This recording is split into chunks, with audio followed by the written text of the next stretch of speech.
నమస్తే అన్న అందరికీ నమస్కారం. కువైట్లో ప్రస్తుతం మనం చూసుకుంటే కానీ తప్పుడు వార్తలు ఎక్కువగా ప్రసారం అయిపోతూ ఉన్నాయి. సోషల్ మీడియాలో చాలామంది జనాలు ఆ యొక్క వీడియోలు చూసి నాకు కూడా అయితే వాట్సాప్ ద్వారా మెసేజ్లు పంపుతూ ఉన్నారు. ఇప్పటికీ నేను నిజంగా చెబుతూ ఉన్నాను, నాకు వచ్చిన మెసేజ్లు చూసుకుంటే కానీ 1000కి పైగా ఉన్నాయి. అంతకు మించి కూడా వచ్చి ఉండొచ్చు అనమాట. వాట్సాప్ ద్వారా అన్ని మెసేజ్లు అయితే వీడియోలు మరియు ఫోటోలు. అలాగే జహరాలో ఇలా జరిగింది, మహబూల్లా ప్రాంతంలోని నివాస భవనం మీద ఒక అపార్ట్మెంట్ మీద దాడి జరిగిందని చెప్పేసి వార్తలు వస్తూ ఉన్న నేపథ్యంలో మినిస్ట్రీ ఆఫ్ ఇంటీరియర్ ఒక వ్యక్తిని అయితే అరెస్ట్ చేయడం జరిగింది. వివరాల్లోకి వెళితే మహబూల్లా ప్రాంతంలోని నివాస భవనాలపైన దాడులు జరుగుతున్నాయంటూ తప్పుడు వీడియోలు మరియు పుకార్లను వ్యాప్తి చేస్తూ ఉన్న ఒక వ్యక్తిని కువైట్ పోలీసులు అరెస్టు చేశారు. సోషల్ మీడియాలో అసత్య సమాచారాన్ని పోస్టు చేసి ప్రజల్లో భయాందోళన సృష్టించినట్లు నిందితుడు అంగీకరించాడు. తప్పుడు వార్తలు వ్యాప్తి చేసే వారిని ఉపేక్షించేది లేదని చెప్పేసి వారిపైన చట్టపరంగా కఠినమైన చర్యలు తీసుకుంటామని చెప్పి మినిస్ట్రీ ఆఫ్ ఇంటీరియర్ స్పష్టం చేసింది.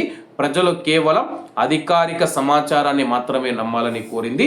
ప్రస్తుతం కువైట్లో మనం చూసుకుంటే కొంతమంది మన భారతీయులు కూడా ఎవరైతే ఉన్నారో ఏదో మా ఇంటి నుంచి ఇప్పుడే డ్రోన్ వెళ్ళింది, మా ఇంటి నుంచి ఇప్పుడే మిసైల్ వెళ్ళాయని చెప్పేసి వీడియోలు అయితే పెడుతూ ఉన్నారు. అది నిజమే కావచ్చు, కానీ కువైట్ ప్రభుత్వం ఆ వీడియోలు ఫోటోలు సోషల్ మీడియాలో పెట్టడం నిషేధించింది. కాబట్టి కువైట్లో ఉన్న మన భారతీయులు ఎవరూ ఇలా చేయవద్దు. ఒక ప్రవాసుడు మనం చూసుకుంటే కానీ కువైట్లోని మహబూల్లా ప్రాంతంలో ప్రజలు నివసించి నివాస భవనాల పైన దాడులు జరిగాయి.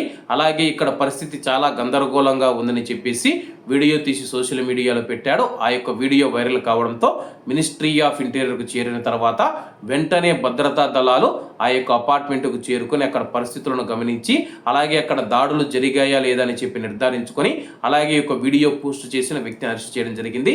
ఎందుకంటే కానీ తప్పుడు సమాచారాన్ని తప్పుడు వార్తలను ప్రచారం చేయడం వల్ల భద్రతా దళాలు అక్కడ నిజంగా ఏదో జరిగిపోయింది, ప్రజలు ఇబ్బందుల్లో ఉన్నారని చెప్పేసి అక్కడికి వేగంగా వెళ్ళడం వల్ల చాలా వరకు మనం చూసుకుంటే నిజంగా అటువంటి వార్తలు సోషల్ మీడియాలో ప్రచారమైనా సరే కానీ అధికారులు నమ్మాలా వద్దా అని చెప్పేసి సందేహంలో పడవచ్చు అనమాట.